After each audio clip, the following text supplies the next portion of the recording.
Hello everyone. Today we are studying chapter 4 पाश्चात्य समाज शास्त्री एक परिचय 11th क्लास NCERT सोशोलॉजी। समाज शास्त्र को कभी कभी क्रांति के युग की संतान भी कहा जाता है। ऐसा इसलिए कहा जाता है क्योंकि इसका जन्म 19वीं शताब्दी में पश्चिमी यूरोप में हुआ, जहां विगत 300 वर्षों के क्रांतिकारी परिवर्तनों ने वहां के लोगों के जीवन को निर्णायक रूप से बदल दिया था। समाजशास्त्र के अभ्युदय में 3 क्रांतिकारी परिवर्तनों का महत्वपूर्ण हाथ है: ज्ञानोदय या वैज्ञानिक क्रांति, फ्रांसीसी क्रांति तथा औद्योगिक क्रांति। इस प्रक्रिया ने केवल यूरोपीय समाज को ही पूरी तरह से नहीं बदला, बल्कि यूरोप के संपर्क में आने के कारण पूरे विश्व को भी परिवर्तित किया। इस अध्याय में 3 महत्वपूर्ण समाजशास्त्रियों के मुख्य विचारों पर प्रकाश डाला जाएगा। ये हैं कार्ल मार्क्स, एमिल दुर्कheim तथा मैक्स वेबर। समाजशास्त्र की शास्त्रीय परंपरा के धारक के नाते इन्होंने इस विषय की नींव रखी। इनके विचार और सोच आधुनिक परिवेश में भी प्रासंगिक हैं। बेशक इनके सिद्धांतों की आलोचना हुई है और इनमें समय के साथ महत्वपूर्ण संशोधन भी किए गए हैं। चूंकि समाज के बारे में बनी अवधारणाएं समय अपने सामाजिक परिवेश से भी प्रभावित होती हैं, अतः हम अपनी चर्चा उन परिस्थितियों से प्रारंभ करते हैं जिनमें समाजशास्त्र का उद्भव हुआ। समाजशास्त्र का संदर्भ: यूरोप का आधुनिक युग व आधुनिकता की वे तमाम अवस्थाएं जो आज हमारे लिए सहज स्वाभाविक बन चुकी हैं, यह सब 3 मुख्य प्रक्रियाओं की देन है। ये है ज्ञानोदय अथवा विवेक का युग, फ्रांसीसी क्रांति में निहित राजनीतिक संप्रभुता की खोज तथा अधिक उत्पादन की वह व्यवस्था जिसका उद्घाटन औद्योगिक क्रांति ने किया। चूंकि इस विषय पर पहली पुस्तक समाजशास्त्र परिचय में चर्चा की जा चुकी है, अतः यहाँ हम केवल इन महत्वपूर्ण परिवर्तनों के बौद्धिक परिणामों के बारे में चर्चा करेंगे। ज्ञानोदय 17वीं शताब्दी के उत्तरार्ध व 18वीं शताब्दी में पश्चिमी यूरोप में संसार के बारे में सोचने विचारने के बिल्कुल नए व मौलिक दृष्टिकोण का जन्म हुआ। ज्ञानोदय या प्रबोधन के नाम से जाने गए इस नए दर्शन ने जहां एक तरफ मनुष्य को संपूर्ण ब्रह्मांड के केंद्र बिंदु के रूप में स्थापित किया, वहीं दूसरी तरफ विवेक को मनुष्य की मुख्य विशेषता का दर्जा दिया। विवेकपूर्ण व आलोचनात्मक ढंग से सोचने की क्षमता ने मनुष्य को अपनी ही नजर में हमेशा के लिए बदल दिया। एकल मानव अब व्यक्ति बन गया, एक ऐसी हस्ती जो एक साथ ज्ञान का उत्पादक भी है और उपभोक्ता भी। इस मानव व्यक्ति को ज्ञान का पात्र की उपाधि भी दी गई, लेकिन दूसरी तरफ यह भी सच था कि केवल उन्हीं व्यक्तियों को पूर्ण रूप से मनुष्य माना गया जो विवेकपूर्ण ढंग से सोच विचार सकते थे। जो इस काबिल नहीं समझे गए उन्होंने मानव का दर्जा नहीं दिया गया, बल्कि आदि मानव या बर्बर मानव कहा गया। चूंकि मानव समाज मनुष्य द्वारा बनाया गया है, इसका युक्ति संगत विश्लेषण संभव है। इस प्रकार के विश्लेषण के सहारे एक समाज में रहने वाले लोग दूसरे समाज को भी समझ सकते हैं। युक्ति संगत को मानव जागृत की पारिभाषिक विशेषता का स्थान दिया जा सके, इसके लिए प्राकृतिक धर्म संप्रदाय व देवी देवताओं के महत्व को कम करना अनिवार्य था। आधुनिक युग के आने से पहले मानव जगत को जानने समझने के लिए लोग इन्हीं पर निर्भर थे। इसका तात्पर्य यह है कि ज्ञानोदय या प्रबोधन मात्र को एक संभावना से वास्तविक यथार्थ में बदलने में उन वैचारिक प्रवृत्तियों का हाथ है जिन्हें आज हम धर्मनिरपेक्षता, वैज्ञानिक सोच व मानवतावादी सोच की संज्ञा देते हैं। फ्रांसीसी क्रांति 1789 ने व्यक्ति तथा राष्ट्र राज्य के स्तर पर राजनीतिक संप्रभुता के आगमन की घोषणा की। मानवाधिकार के घोषणा पत्र ने सभी नागरिकों की समानता पर बल दिया तथा जन्म के आधार पर प्राप्त होने वाले विशेषाधिकारों की वैधता पर प्रश्न उठाया। इसने व्यक्ति को धार्मिक तथा जमींदारी संस्थाओं के अत्याचारी शासन से मुक्त किया, जो फ्रांस की क्रांति के पहले वहां अपना वर्चस्व बनाए हुए थी। किसानों की, जो अधिकतर सिर्फ बंधक मजदूर या कृषि दास थे, कुलीन वर्ग के जागीरदारों के चुंगल से आजाद करवाया गया। अधिकांश करों को रद्द कर दिया गया जो किसान जागीरदारों तथा चर्चा या धार्मिक संस्थान को दिया करते थे। गणतंत्र के स्वतंत्र नागरिक होने के नाते प्रभुत्व संपन्न व्यक्ति हकों व अधिकारों के धारक बने तथा उन्हें कानून और राजकीय संस्थाओं के समक्ष समानता का अधिकार भी प्राप्त हुआ। राज्य को व्यक्ति की निजी स्वतंत्रता का सम्मान करना पड़ा और राजकीय कानून किसी भी व्यक्ति के निजी जीवन में दखल नहीं दे सकते थे। राज्य द्वारा संचालित अक्षेत्र तथा सार्वजनिक घर बार द्वारा संचालित अक्षेत्र को एक दूसरे से अलग कर दिया गया। सार्वजनिक व घरेलू अक्षेत्रों की मर्यादा के अनुकूल कौन से सामाजिक संस्थान या गतिविधियां हैं, इस विषय पर नई मान्यताएं व नए विचार कायम हुए। उदाहरण के तौर पर धर्म तथा परिवार का अधिकांश भाग अब घरेलू या व्यक्तिगत अक्षेत्र के अनुकूल माना गया, जबकि शिक्षा, विशेषकर स्कूली शिक्षा, विद्यालयी शिक्षा को अब सार्वजनिक अक्षेत्र के लायक माना गया। ध्यान रहे कि फ्रांसीसी क्रांति वह आधुनिक युग के पहले शिक्षा घरेलू या व्यक्तिगत विषय था, इसमें राज्य की कोई खास भूमिका नहीं थी। दूसरी तरफ धार्मिक व राजकीय संस्थान मिले जुले थे और परिवार आज से कहीं ज्यादा सार्वजनिक था। साथ ही राष्ट्र राज्य को भी नए सिरे से परिभाषित किया गया। अब इसे एक ऐसी प्रभुत्व संपन्न हस्ती माना गया जिसके पास एक केंद्रीकृत शासन तंत्र है। फ्रांसीसी क्रांति के सिद्धांत स्वतंत्रता, समानता तथा बंधुत्व आधुनिक राज्य के नए नारे बने।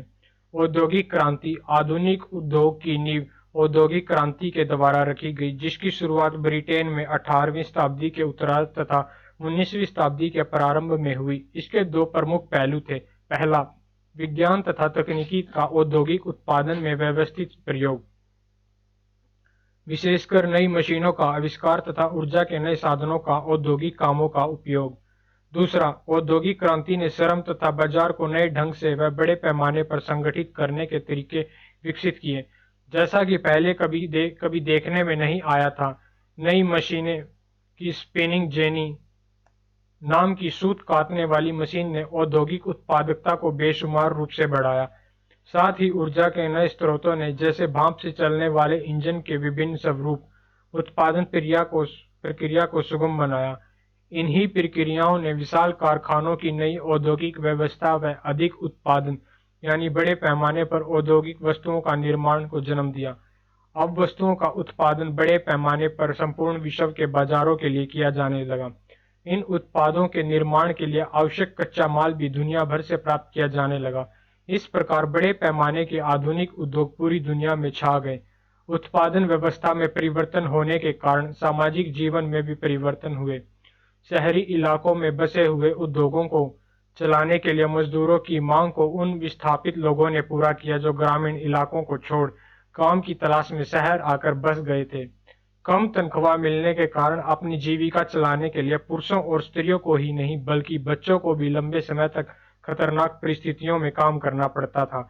आधुनिक उद्योगों ने शहरों को देहात पर हावी होने में मदद की।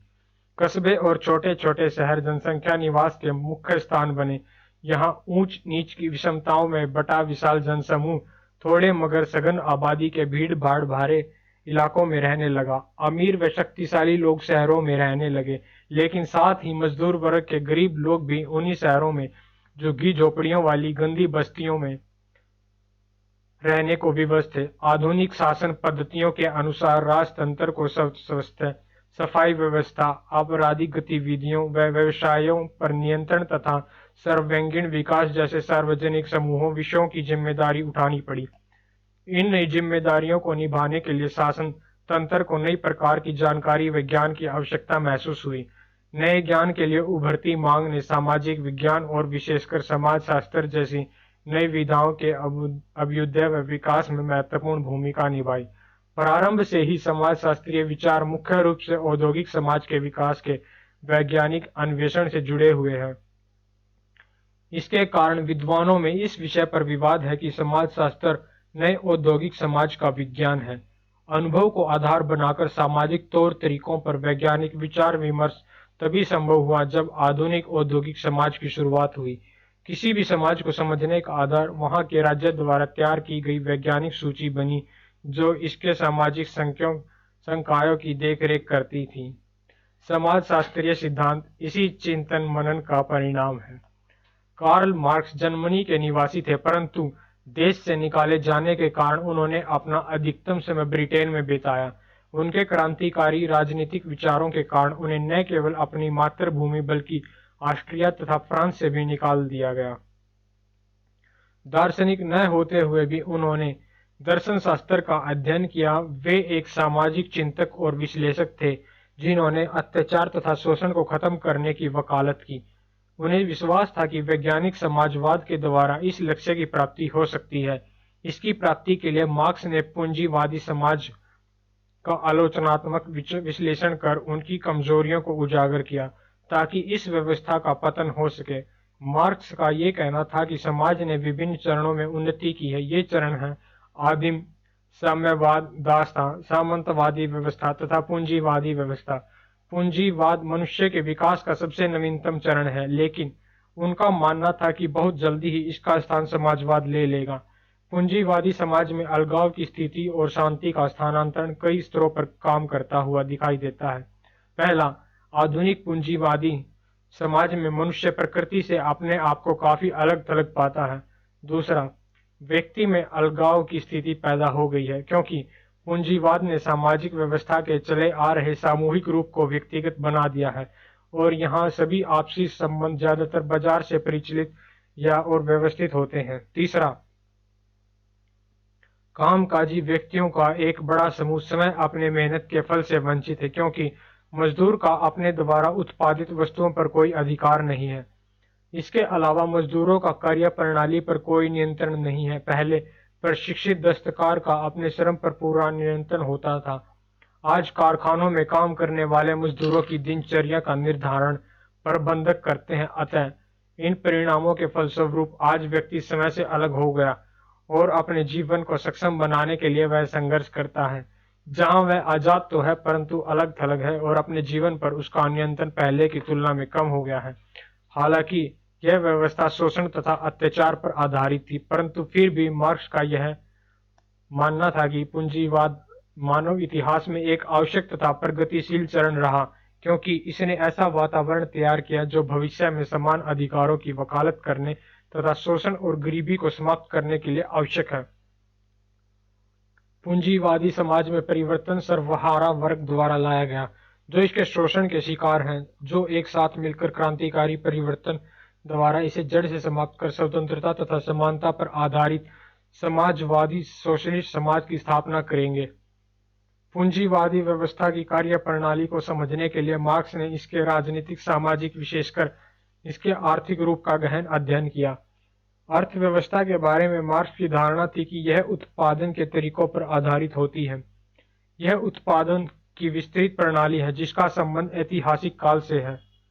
आदिम साम्यवाद, दास प्रथा, सामंतवाद, पूंजीवाद, ये सब उत्पादन की व्यवस्थाएं हैं।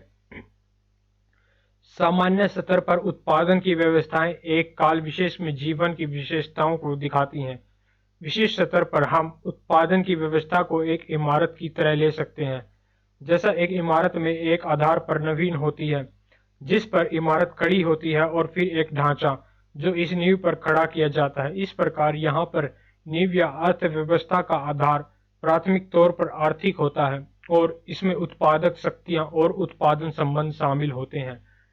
यहाँ उत्पादक शक्तियों से तात्पर्य उत्पादन के उन सभी साधनों से है जैसे भूमि, मजदूर, तकनीक, ऊर्जा के विभिन्न साधन, बिजली, कोयला, पेट्रोलियम आदि। उत्पादन संबंध के अंतर्गत वे सभी आर्थिक संबंध आते हैं जो मजदूर संगठन के रूप में उत्पादन में भाग लेते हैं। उत्पादन संबंध संपत्ति संबंधी भी होते हैं क्योंकि ये स्वामित्व अथवा उत्पादन के संसाधनों पर नियंत्रण से संबंधित होते हैं। उदाहरण के तौर पर आदिम साम्यवाद में उत्पादन के तरीकों के अंतर्गत मुख्य प्राकृतिक जंगल, भूमि, जानवर इत्यादि आते हैं। इनमें तकनीक के आदिम तरीकों का इस्तेमाल किया जाता है जैसे पत्थर के सरल औजार तथा शिकार के हथियार। उत्पादन संबंध सामूहिक संपत्ति पर आधारित थे। इस समय निजी संपत्ति की अवधारणा नहीं थी। शिकार तथा संग्रहण के आदिम तरीके मजदूर संगठन के रूप में थे। इस प्रकार अर्थव्यवस्था का आधार मुख्यतः उत्पादक शक्तियों और उत्पादन से उनके संबंधों पर आधारित होता है। इसी धरातल पर समाज की सभी संस्थाएं सामाजिक, सांस्कृतिक तथा राजनीतिक एक दूसरे पर आश्रित हैं। अंततः धर्म, कला, कानून, साहित्य तथा विभिन्न प्रकार के विश्वास और सोच जैसी संस्थाएं इसी अधिसंरचना के भाग हैं। जिनका निर्माण इस नींव पर किया गया। मार्क्स का यह मानना था कि व्यक्ति की सोच और विश्वास ने उसी अर्थव्यवस्था से जन्म लिया है जिसका वे हिस्सा हैं। व्यक्ति अपनी जीवनचर्या कैसे कमाता है, इससे निर्धारित होता है कि उसकी सोच कैसी है। भौतिक जीवन सोच को आकार देते हैं, परंतु सोच भौतिक जीवन को आकार नहीं देती। यह तर्क मार्क्स की समकालीन धारणा से बिल्कुल अलग था। उस समय यह प्रचलित था कि मनुष्य जैसा चाहे वैसा सोचने के लिए स्वतंत्र है, क्योंकि विचार ही दुनिया को आकार देते हैं। मार्क्स ने आर्थिक संरचनाओं और प्रक्रियाओं पर अधिक बल दिया, क्योंकि उनका विश्वास था कि मानव इतिहास में ये प्रत्येक सामाजिक व्यवस्था की नींव होते हैं। अगर हम यह समझ सकें कि किस तरह अर्थव्यवस्था कार्य करती है और किस प्रकार यह पहले भी बदलती रहती है, तो हम यह सीख सकेंगे कि भविष्य में समाज में कैसे परिवर्तन आएंगे। परंतु इस प्रकार का परिवर्तन कैसे लाया जा सकता है? मार्क्स का उत्तर है वर्ग संघर्ष द्वारा। वर्ग संघर्ष मार्क्स के लिए व्यक्ति को सामाजिक समूहों में विभाजित करने का मुख्य तरीका धर्म, भाषा, राष्ट्रीयता अथवा समान पहचान के बजाय उत्पादन प्रक्रिया के संदर्भ में था। उन्होंने तर्क दिया था कि सामाजिक उत्पादन प्रक्रिया में जो व्यक्ति एक जैसे पदों पर आसीन होते हैं, वे स्वतः ही एक वर्ग निर्मित करते हैं। उत्पादन प्रक्रिया में अपनी स्थिति के अनुसार तथा संपत्ति के संबंधों में उनके एक जैसे हित तथा उद्देश्य होते हैं, चाहे उन्हें उनकी इसकी पहचान उस समय न हो। वर्गों का निर्माण एक ऐतिहासिक प्रक्रिया के तहत होता है, जो उत्पादन में सहायक शक्तियों की स्थितियों में परिवर्तन तथा पहले से विद्यमान वर्गों के मध्य होने वाले संघर्षों के फलस्वरूप होता है।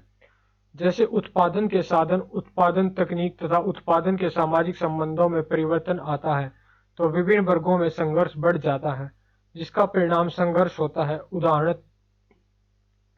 उत्पादन के पूंजीवादी साधन सर्वहारा वर्ग का निर्माण करते हैं, जो नवीन शहरी संपत्ति विहीन वर्ग होता है, जिसका निर्माण सामंतवादी कृषक व्यवस्था के विनाश के फलस्वरूप हुआ है।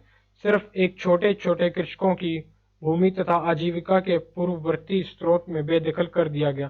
तत्पश्चात अपनी आजीविका कमाने के लिए वे नगरों में जाकर बसने लगे तथा कानून व पुलिस के दबाव के फलस्वरूप उन्हें नए बने कारखानों में काम करना पड़ा। अतः एक बृहद नवीन सामाजिक वर्ग का निर्माण हुआ, जो संपत्ति विहीन था और जिन्हें अपनी आजीविका के लिए मजबूरी में काम करना पड़ता था।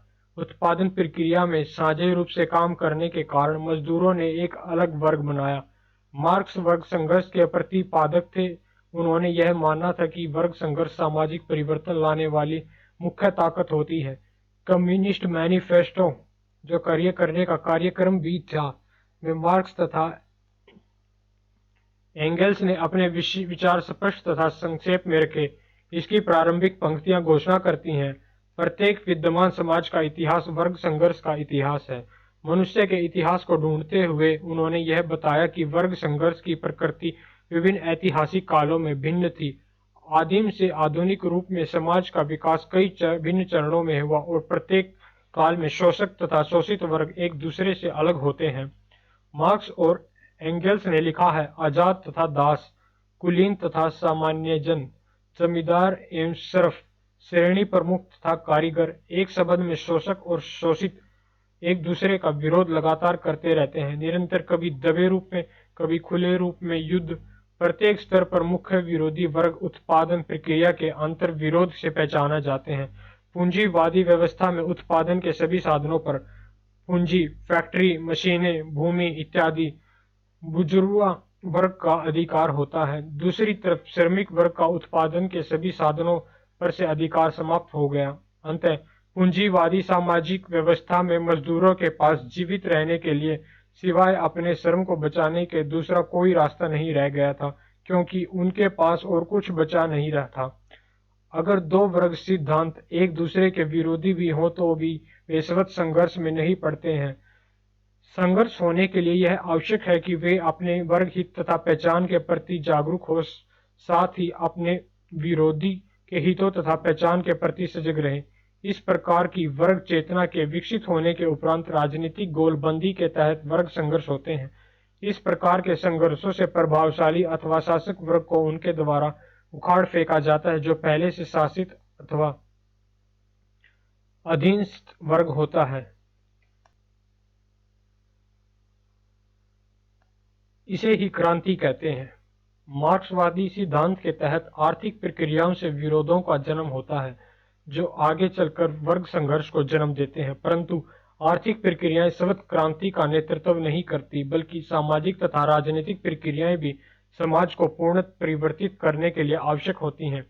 विचारधारा का होना एक मुख्य कारण है, क्योंकि आर्थिक तथा सामाजिक राजनीतिक प्रक्रिया के संबंध बहुत जटिल होते हैं।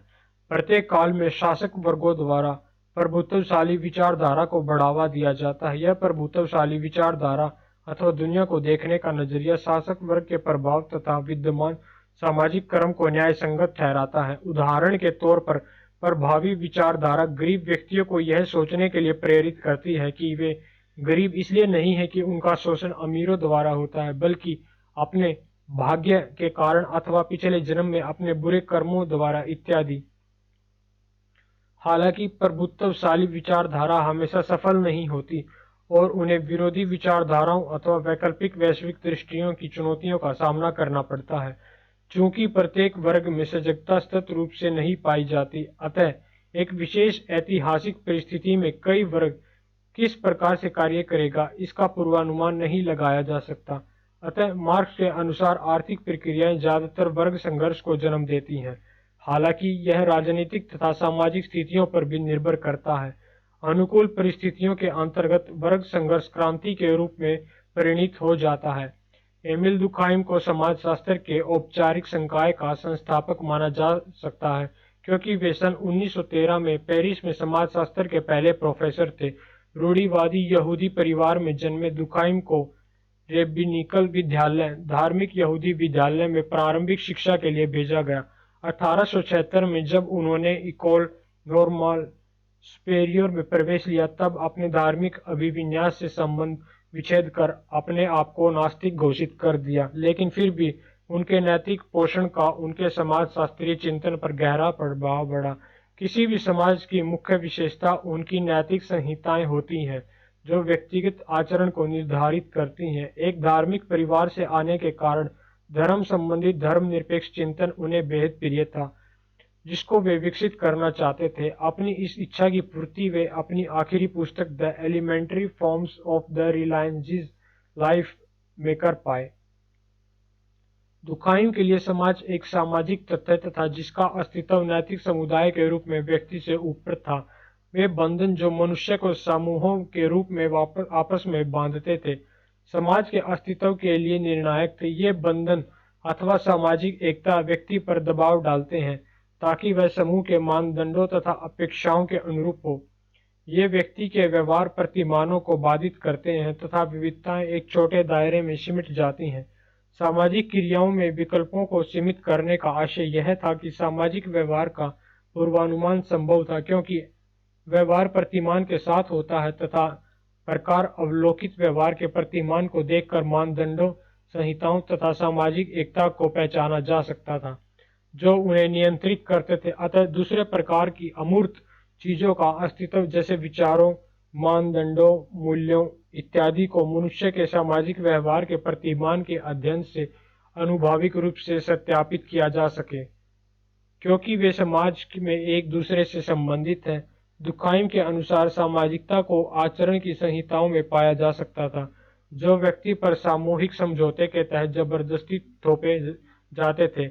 यह जीवन के दैनिक क्रियाकलापों में देखे जा सकते थे। समाज की वैज्ञानिक समझ जिसे दुर्खाइम विकसित करना चाहते थे, वह नैतिक तथ्यों की मान्यता पर आधारित थी। उन्होंने लिखा, नैतिक तथ्य अन्य तथ्यों की तरह घटित होते हैं। वे क्रिया के नियम से बने हैं जो विशेष गुणों द्वारा पहचाने जाते हैं। उनका अवलोकन, वर्णन तथा वर्गीकरण किया जा सकता है और वे विशेष कानूनों के द्वारा समझाए जा सकते हैं। नैतिक संहिताएं विशेष सामाजिक अवस्थाओं की अभिव्यक्ति थी, अतः एक समाज की नैतिकता दूसरे समाज के लिए अनुपयुक्त थी। अतः दुर्खाइम के अनुसार नैतिक संहिताओं से सामाजिक परिस्थितियों की व्युत्पत्ति हो सकती है। इसने समाजशास्त्र को प्राकृतिक विज्ञान के समान बना दिया तथा उनके यह बृहद उद्देश्य समाजशास्त्र को एक वैज्ञानिक संकाय के रूप में स्थापित करने के बहुत निकट थे। दुर्खाइम की समाजशास्त्रीय दृष्टि। दुर्खाइम की दृष्टि में समाजशास्त्र में एक नवीन वैज्ञानिक संकाय के रूप में दो मुख्य विशेषताएं हैं। प्रथम, समाज शास्त्र की विषय वस्तु सामाजिक तथ्यों का अध्ययन दूसरे विज्ञानों की तुलना से भिन्न था। समाज शास्त्र अपने आप से अन्य रूप से संबंधित था, जिसे उन्होंने उद्गामी सतर, आर्थिक जटिल सामूहिकता का जीवन सतर कहा, जहां सामाजिक पर घटनाओं का उद्भव हो सकता है। ये परिघटनाएं उदाहरणतः सामाजिक संस्थाएं जैसे धर्म अथवा परिवार, अथवा सामाजिक मूल्यों जैसे दोस्ती अथवा देशभक्ति इत्यादि हैं, जो कि एक जटिल समग्र में ही संभव है, जो कि अपने दूसरे अंगों से बड़ा है। हालांकि इसका निर्माण पूर्ण रूप से व्यक्तियों द्वारा होता है। एक सामूहिक सामाजिक पहचान फुटबॉल अथवा क्रिकेट टीम में मात्र 11 व्यक्तियों के समूह से अलग तथा अधिक होती हैं। सामाजिक पहचान जैसे टीम, राजनीतिक पार्टियां, स्ट्रीट गिरोह, धार्मिक समुदाय, राष्ट्र इत्यादि व्यक्ति के स्तर से नहीं अपितु अन्य वास्तविकताओं के स्तर से संबंधित होते हैं। यही वह उद्गम स्तर है जिसका अध्ययन समाजशास्त्री करते हैं। दुर्खाइम के समाजशास्त्रीय दृष्टिकोण की दूसरी महत्वपूर्ण विशेषता थी, अन्य प्राकृतिक विज्ञानों की तरह इसे भी आनुभविक विषय होना चाहिए। यह वास्तव में एक कठिन दावा था, क्योंकि सामाजिक प्रघटनाएं अपने प्रकृति में ही अमूर्त होती हैं। हम सामूहिक पहचान के रूप में जैन समुदाय अथवा बंगाली बोलने वाले समुदाय अथवा नेपाली या मिस्र राष्ट्र के समुदाय को देख नहीं सकते। कम से कम हम उन्हें उसी तरह सीधे रूप से नहीं देख सकते जिस प्रकार से हम एक पेड़ या लड़का या बादल को देख सकते हैं। यदि सामाजिक प्रघटना छोटी हो तो भी, जैसे एक परिवार अथवा नाट्य समूह, हम सीधे तौर पर उन व्यक्तियों को देखते हैं जो इस सामूहिकता का निर्माण करते हैं। हम सामूहिकता को नहीं देख सकते। दुर्खाइम की सर्वाधिक महत्वपूर्ण उपलब्धि इस तथ्य को दर्शाती है कि समाजशास्त्र एक ऐसा शास्त्र है जो अमूर्त तत्वों जैसे सामाजिक तथ्यों का विज्ञान हो सकता है, जो अवलोकन, अनुभविक, इंद्रियानुभवी, सत्यापनीय साक्ष्यों पर आधारित हो। हालांकि व्यवहार प्रत्यक्ष रूप में अवलोकित नहीं होता। सामाजिक तथ्यों को अप्रत्यक्ष रूप से व्यवहार के प्रतिमान में अवलोकित किया जा सकता है। नवीन अनुभविक आंकड़ों पर आधारित एक महत्वपूर्ण उदाहरण आत्महत्या पर इनके द्वारा किया गया अध्ययन है। हालांकि आत्महत्या का प्रत्येक अध्ययन विशिष्ट रूप से व्यक्ति तथा उसकी परिस्थितियों से संबंधित होता है, परंतु यह भी एक सामाजिक तथ्य है कि आत्महत्या की औसत दर समुदाय में हजारों की संख्या में होती है।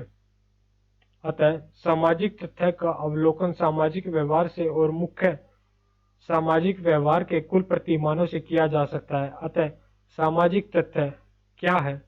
सामाजिक तथ्य वस्तुओं की तरह होते हैं। वे व्यक्ति के लिए बाह्य होते हैं, परंतु उनके आचरण को बाधित करते हैं। कानून, शिक्षा तथा धर्म जैसी संस्थाएं सामाजिक तथ्यों का गठन करती हैं। सामाजिक तथ्य सामूहिक प्रतिनिधि निदान होते हैं, जिनका उद्भव व्यक्तियों के संगठन से होता है। वे व्यक्ति विशिष्ट के लिए न होकर सामान्य प्रकृति के होते हैं और व्यक्तियों के से स्वतंत्र होते हैं। मान्यताएं, संवेदनाएं अथवा सामूहिक मान्यताएं इसके कुछ उदाहरण हैं। समाज में श्रम विभाजन। अपनी पहली पुस्तक division of labour in society में दुर्खाइम ने समाज के आदिम से आधुनिक तक के विकास की प्रक्रिया के विश्लेषण की अपनी विधि को स्पष्ट किया। उन्होंने समाज का वर्गीकरण सामाजिक एकता की प्रकृति के आधार पर किया जो उस समाज में विद्यमान थे। उन्होंने तर्क दिया कि जहां आदिम समाज का संगठन यांत्रिक एकता पर आधारित था, वहीं आधुनिक समाज का आधार स्वायत्त एकता पर आधारित था। यांत्रिक एकता का आधार व्यक्तिगत एकरूपता होती है तथा यह कम जनसंख्या वाले समाजों में पाई जाती है। यह विशिष्ट रूप से विभिन्न स्वावलंबित समूह है, जहां प्रत्येक व्यक्ति एक विशिष्ट समूह के अंतर्गत एक जैसे क्रियाकलापों तथा प्रकारों में लिप्त रहता है। चूंकि व्यक्तियों की एकता अथवा आपसी बंधन समरूपता तथा व्यक्तिगत संबंधों पर आधारित होते हैं, अतः इस प्रकार के समाज किसी प्रकार की विषमता के प्रति सहिष्णुता नहीं होता तथा समाज के किसी मानदंड की अवहेलना करने पर कठोर दंड दिया जा सकता है। दूसरे शब्दों में, यांत्रिक एकता पर आधारित समाजों में दमनकारी कानून बनाए जाते हैं ताकि सामाजिक मान्यताओं से विचलन को रोका जा सके। ऐसा इसलिए था क्योंकि व्यक्ति तथा समाज आपस में जुड़े हुए थे और इसकी आशंका रहती थी कि आचरण की मान्यताओं के भंग होने से समाज बिखर सकता था। आधुनिक समाज की एक मुख्य विशेषता स्वायत्त एकता है और यह सदस्यों की विषमताओं पर आधारित है।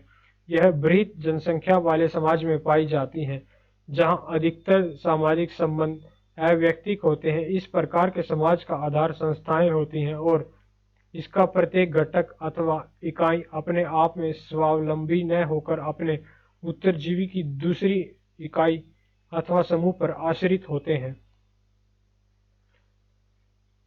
पारस्परिक निर्भरता स्वावयवी एकता का सार है। यहाँ व्यक्ति को प्रमुखता दी जाती है तथा वे एक दूसरे से भिन्न आवश्यकताओं की आज्ञा ही नहीं देते, बल्कि उनके स्वावयवी संबंधों तथा बहुविकल्पीय भूमिकाओं को मान्यता भी प्रदान करते हैं। आधुनिक समाज में कानून दमनकारी न होकर स्त्रीपूरक प्रवृत्ति के होते हैं। इसका अर्थ यह हुआ कि आधुनिक समाज में कानून का मुख्य उद्देश्य आपराधिक कृत्यों में सुधार लाना या उसे ठीक करना है। ठीक इसके विपरीत आदिम समाज में कानून द्वारा गलत कार्य करने वालों को सजा दी जाती है, जो एक प्रकार से उनके कृत्यों के लिए सामूहिक प्रतिशोध होता था। आधुनिक समाज में व्यक्ति को स्वायत्त शासन की कुछ छूट थी, जबकि आदिम समाज में व्यक्ति पूर्ण रूप से सामूहिकता में लिप्त था। आधुनिक समाज की एक प्रमुख विशेषता यह है कि समान उद्देश्य वाले व्यक्ति स्वैच्छिक रूप से एक दूसरे के करीब आकर समूह और संगठन बना लेते हैं, क्योंकि ये समूह एक विशेष उद्देश्य से प्रेरित होते हैं। अतः एक दूसरे से भिन्न रहते हुए उनके उद्देश्य के संपूर्ण जीवन को ग्रहण नहीं करते। अतः विभिन्न परिस्थितियों में व्यक्तियों की भिन्न भिन्न पहचान होती है। यह व्यक्ति को समाज की छत्र छाया से बाहर निकाल उनके प्रकार्य तथा भूमिका का निर्वहन करने में तथा अपनी अलग पहचान बनाने में मदद करती है।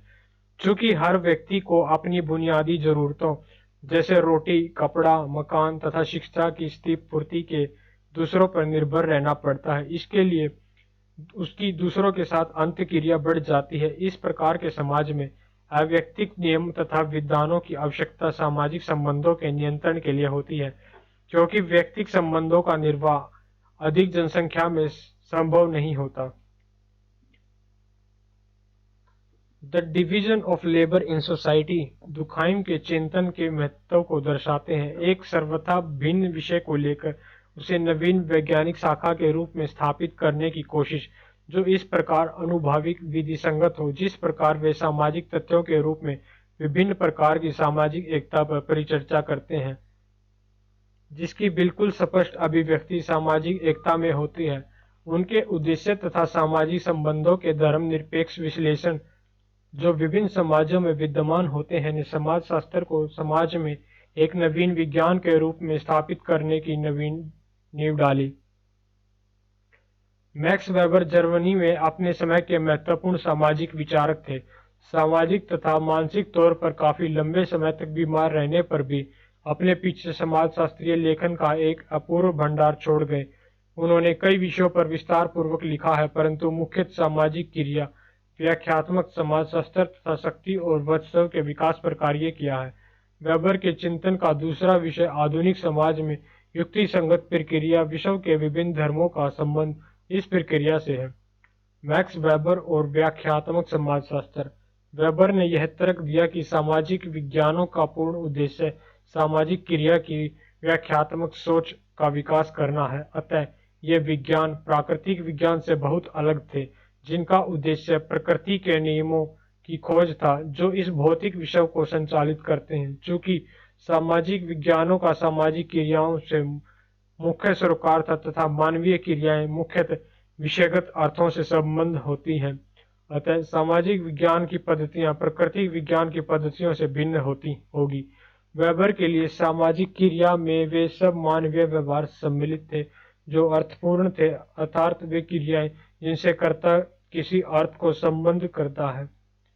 सामाजिक क्रिया के अध्ययन में समाजशास्त्री का कार्य उन अर्थों को ढूंढना तथा जो कर्ता द्वारा समझे जाते थे। इस कार्य को पूर्णता देने के लिए समाजशास्त्र को स्वयं उस कर्ता के स्थान पर अपने आप को रखकर यह कल्पना करनी होती थी कि इनके अर्थ क्या हैं और क्या हो सकते थे। अतः समाजशास्त्र सुव्यवस्थित रूप से समानुभूति अर्थात ऐसी समझ जो अनुभूति समानुभूति पर आधारित न हो बल्कि अनुभूति के साथ समानुभूति हो। समानुभूति को समाजशास्त्री इस अभ्यास से निकालते हैं, वह उन्हें सामाजिक कर्ताओं के विषयगत अर्थों को समझने तथा उनके अभिप्रेरकों को समझने में मदद करता है। वेबर पहले व्यक्ति थे जिन्होंने विशेष तथा जटिल प्रकार की वस्तुनिष्ठ की बात की, जिसे सामाजिक विज्ञान को अपनाना था। सामाजिक विषयों की खोज मनुष्य के अर्थों, मूल्यों, समझ, पूर्वाग्रह, आदर्शों इत्यादि पर आधारित है।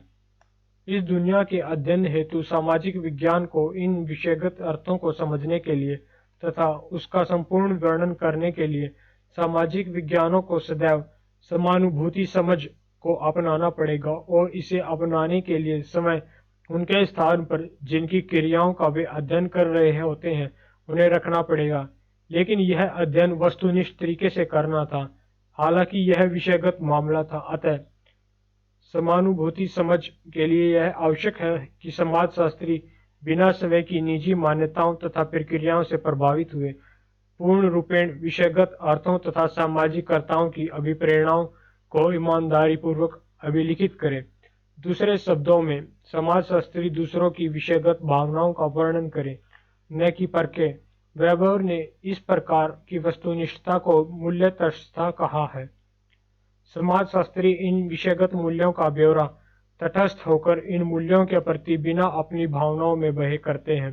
वेबर ने यह बताया कि यह बेहद कठिन था, क्योंकि सामाजिक वैज्ञानिक समाज के सदस्य भी होते हैं और उनकी अपनी समस्याएं तथा पूर्वाग्रह होते हैं। हालांकि उन्हें सब अनुशासन के लिए अधिक प्रयत्न करना पड़ता है। लो संकल्प शक्ति का आभास, जैसे उन्होंने कहा है, ताकि दूसरों के मूल्यों तथा विश्व दृष्टिकोण का वर्णन करते हुए वे तटस्थ रहे। समानुभूत समझ के अतिरिक्त वेबर ने समाजशास्त्र के लिए एक अन्य पद्धति शास्त्रीय उपकरण आदर्श प्रारूप की बात की। आदर्श प्रारूप सामाजिक घटना का तार्किक एक रूपीय मॉडल है जो इसकी सबसे महत्वपूर्ण विशेषताओं को रेखांकित करता है। विश्लेषण में मदद के लिए बनाए गए अवधारणात्मक प्रारूप होने के कारण इसका निर्माण वास्तविक को हूबहू दर्शाने के लिए नहीं हुआ है। आदर्श प्रारूप पर घटना प्रारूपों को जो विश्लेषणात्मक रूप से महत्वपूर्ण होती हैं उसे बढ़ा चढ़ाकर तथा दूसरों को नजरअंदाज अथवा कमतर दिखाते हैं। व्यापक रूप से आदर्श प्रारूप को वास्तविकता के समरूप होना चाहिए, परंतु इसका मुख्य कार्य अध्ययनरत सामाजिक पर घटना के मुख्य प्रारूपों को जोड़ने तथा उनके विश्लेषकों में सहायता करना है। आदर्श प्रारूप विश्लेषण तथा समझने में कितने सहायक हैं, इस तथ्य पर उन्हें जांचा जाता है, न कि यह कि वे कितने यथार्थ अथवा विस्तार पूर्वक उसकी विवेचना करते हैं। विश्व के अलग अलग धर्मों के नैतिक संबंधों और अलग अलग सभ्यताओं की सामाजिक व्यवस्था को समझने और इसका विश्लेषण करने के लिए वेबर ने एक आदर्श प्रारूप तैयार किया था। इसी के संदर्भ में वेबर ने सुझाया था कि यूरोप में पूंजीवाद के आगमन एवं विकास के लिए कुछ प्रोटेस्टेंट ईसाई वर्गों के मूल्यों ने बहुत ही गहरे रूप से प्रभावित किया था। वेबर ने पूर्ण आदर्श प्रारूपों का प्रयोग तीन विभिन्न प्रकार की सत्ता को परिभाषित करने के लिए किया। वे हैं प्रारंभिक, करिश्माई तथा तर्कसंगत वैधानिक। जहां पारंपरिक सत्ता का उद्भव प्रथा तथा प्रचलन से हुआ था, वहीं करिश्माई सत्ता का उद्भव दैविक स्रोतों अथवा ईश्वर की देन में ढूंढा गया तथा सत्ता जो तर्कसंगत वैधानिकता पर आधारित थी उसका आधार कानून था। तर्कसंगत वैधानिक सत्ता जिसका प्रचलन आधुनिक युग में भी देखा जा सकता है, नौकरशाही उसका प्रतीक है। नौकरशाही संगठन का वह साधन था जो घरेलू दुनिया को सार्वजनिक दुनिया से अलग करने पर आधारित था। इसका अर्थ यह हुआ कि सार्वजनिक क्षेत्र में व्यवहार स्पष्ट नियमों से संचालित होते थे। इसके अतिरिक्त सार्वजनिक संस्था के रूप में नौकरशाही कर्मचारियों की शक्तियों को उनकी जिम्मेदारियों की तुलना में प्रतिबंधित करते हैं तथा उन्हें संपूर्ण शक्ति प्रदान नहीं करती। नौकरशाही सत्ता की विशेषताएं हैं: अधिकारियों के प्रकार, पदों का सोपानिक क्रम, लिखित दस्तावेजों की विश्वसनीयता, कार्यालय का प्रबंधन, कार्यालयी आचरण। अधिकारियों का प्रकार, नौकरशाही के अंतर्गत कार्यालयी क्षेत्राधिकार होते हैं जिनका संचालन नियम, कानून तथा प्रशासनिक विधानों द्वारा होता है। नौकरशाही संस्थान के नियमित क्रियाकलापों का बंटवारा नियत रूप से सरकारी कर्तव्यों के रूप में होता है। इसके अतिरिक्त उच्च अधिकारी द्वारा अधीनस्थ वर्गों को आदेश स्थायी रूप से दिए जाते हैं, परंतु उनकी जिम्मेदारियों को परिसीमित कर उसका जिम्मा योग्य अधिकारियों को दिया जाता है। चूंकि कर्तव्यों का निर्वहन नियमित रूप से किया जाना होता है, अतः केवल उन्हीं व्यक्तियों को नौकरी पर रखा जाता है जिनके पास उससे संबंधित योग्यताएं होती हैं। नौकरशाही में सरकारी पदधारी से स्वतंत्र होते हैं क्योंकि वे उनके कार्यालय के पश्चात भी बने रहते हैं। सोपानिक क्रम अधिकारी तथा कार्यालय श्रेणीगत सोपान पर आधारित होते हैं, जहां उच्च अधिकारी द्वारा निम्न अधिकारियों का निर्देशन किया जाता है। निम्न अधिकारियों के निर्णय से असंतुष्टता की स्थिति में उच्च अधिकारियों से अपील की गुंजाइश रहती है। लिखित दस्तावेजों की विश्वसनीयता नौकरशाही व्यवस्था का प्रबंधन लिखित दस्तावेजों के आधार पर चलाया जाता है तथा फाइलों को रिकॉर्ड के रूप में संभाल कर रखा जाता है। कार्यालय अथवा ब्यूरो का निर्णायक तंत्र मिलजुल कर निर्णय लेने लगा है। यह सार्वजनिक अधिकार क्षेत्र का भाग होता है जो अधिकारियों के निजी जीवन से अलग होता है। कार्यालय प्रबंधन चूंकि कार्यालय प्रबंधन विशिष्ट तथा आधुनिक क्रिया है, अतः यह कार्य के लिए प्रशिक्षित और कुशल कर्मचारियों की आवश्यकता होती है। कार्यालयी आचरण कार्यालयी क्रियाकलाप कर्मचारियों से संपूर्ण एकाग्रता की अपेक्षा करते हैं, बिना इसके कार्यालय में उसका समय परिसीमित ही क्यों न हो। अतः कार्यालय में एक कर्मचारी का आचरण नियमों तथा कानूनों द्वारा नियंत्रित होता है। ये उनके सार्वजनिक आचरण को निजी व्यवहार से अलग करते हैं, चूंकि ये नियम तथा विधान कानूनी रूप से पहचाने जाते हैं और अतः कर्मचारियों को इसके लिए जिम्मेदार ठहराया जा सकता है। वेबर द्वारा नौकरशाही का राजनीतिक सत्ता के आधुनिक रूप में चरित्रांकन नहीं किया गया है। इसने दिखाया था कि किस प्रकार एक कर्ता अपने कौशल तथा प्रशिक्षण के लिए भी पहचाना जाता है तथा उन्हें जिम्मेदारियों को लागू तथा पूर्ण करने के लिए आवश्यक शक्ति दी जाती है।